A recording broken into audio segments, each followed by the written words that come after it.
Саламатсыңарбы урматтуу окуучулар? Бүгүнкү сабагыбыздын темасы жумушчу жана социалисттик кыймыл. Сабактын планы: жумушчулардын социалдык укуктары үчүн күрөшүү. 1871-жылдагы Париж коммунасы. Жумушчулардын социалисттик жеңип алуулары. Социалисттик кыймылдардын башталышы, интернационалдын түзүлүшү. Жумушчулардын социалдык укуктары үчүн күрөшүү. Өнөр жай төңкөрүшүнөн баштап Англияда нааразычылык кыймылы башталган. Жумушчулар 14-16 саат иштешкен, эмгек акысы төмөн болгон. Каршылык көрсөтүүнүн бир түрү техниканы талкалоо жана фабриканын имаратын өрттөө болгон. Биринчи болуп станокту талкалаган Нед Лут болгон. Луттизм кыймылы машиналарга гана эмес, алардын кожоюндарына да каршы багытталган эле. Англиялык парламент луттисттерди өлүм жазасына тартуу жөнүндө мыйзам чыгарып, 40 луттистти өлүмгө буйруган.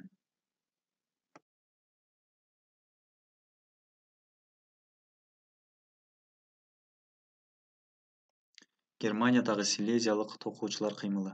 Германиядагы Силезиялык токуучулар кыймылы 1844-жылы күтүүсүз жерден чыккан. Шылтоосу: фабриканын ээси ырдап отурган жумушчуну камап койгондон башталган. Жумушчулар аны түрмөдөн бошотууну, эмгек акыны көбөйтүүнү талап кылышкан. Кожоюн макул болбой койгондо, анын үйүн, кеңсесин, кампасын өрттөшкөн. Ал көтөрүлүшкө айланып, коңшу аймактарга жайылып, туруктуу армия тарабынан ырайымсыздык менен басылып, 150 жумушчу түрмөгө камалган. Англиядагы чартисттик кыймыл. Жалпы элдик жумушчу партиясы улуттук чартисттик ассоциациясы түзүлгөн. Англиядагы чартисттик кыймыл эркектерге шайлоо укугун берүү жөнүндө күрөшкөн. 1847-жылы 10 сааттык жумуш күнү жөнүндө мыйзам кабыл алынган. Жумушчулардын эмгек акылары категорияларга карата көбөйтүлгөн. 1871-жылдагы Париж коммунасы. Тиердин өкмөтү улуттук гвардияны куралсыздандыруу мыйзамын чыгарган. Бул мыйзамдын натыйжасында 1870-71-жылдардагы Франко-Прус согушунда Франция жеңилип калган. Бул мыйзам элдин нааразычылыгын пайда кылып, 1871-жылы 17 марттагы көтөрүлүшкө түрткү болгон. 1871-жылы 26 мартта Париж коммунасына шайлоо болуп, 28 мартта Париж коммунасы деп жарыяланды.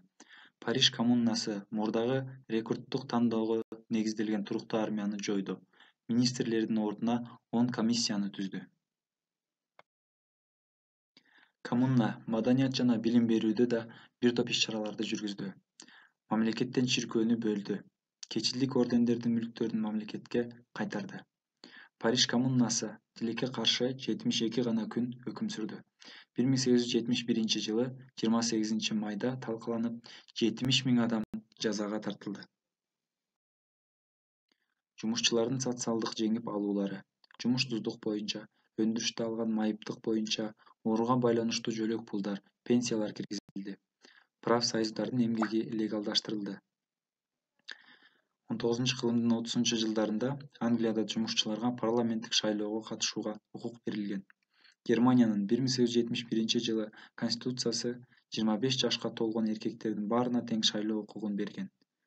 Франциядагы 1875-жылы конституция боюнча эркектер 21 жашка толгондор шайлоо укугуна ээ болушкан. Социалисттик кыймылдардын башталышы. Элдин жакырланышы интеллигенцияны тынчсыздандырган. Алардын жакшы коом жөнүндө ой сезимдерин ойготкон. Аларда социалисттик идеялар жаралган.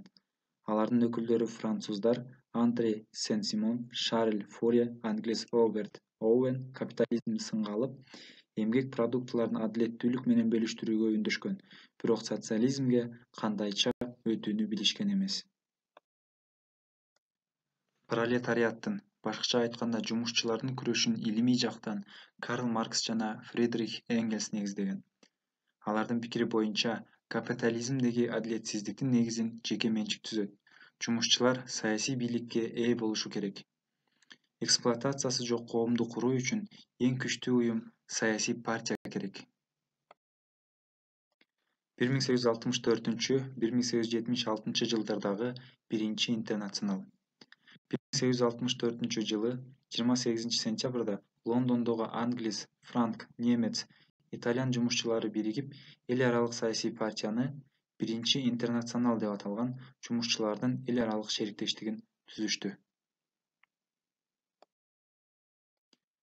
Европа өлкөлөрүндө жана АКШда Биринчи интернационалдын секциялары түзүлгөн.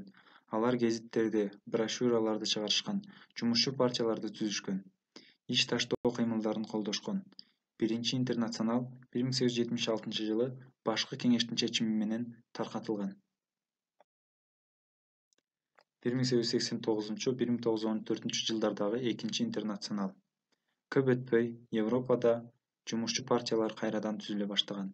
1876-жылы АКШда социалисттик партия түзүлгөн.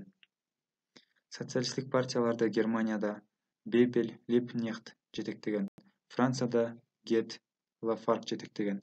Ошондой эле Англияда, Австрия-Венгрияда, Италияда, Бельгияда, Голландияда, Скандинавияда партиялар пайда болгон. 1889-жылы 14-июлда Парижде экинчи интернационал түзүлдү. Алардын максаты 8 сааттык жумуш күнүн киргизүү, бирдей эмгек үчүн бирдей акы төлөө, жумушчулардын эмгек шарттарын жакшыртуу, 1 майды пролетариаттык шериктештик күнү катары жыл сайын белгилөө, куралданууну жана аскердик бюджетти кыскартуу, улуттук боштондук кыймылды колдоо. Экинчи интернационал идеология жагынан негизи 3 бөлүккө бөлүндү. Биринчиси марксдик революциялык агымдар, экинчиси реформачыл агымдар, Бернштейн негиздеген, үчүнчүсү борборчул агымдар, Каутский негиздеген. Ал эми бул жактан Европа өлкөлөрүндө биринчи дүйнөлүк согушка чейинки жылдары жумушчулардын саны канча болгонун көрүп алсаңар болот.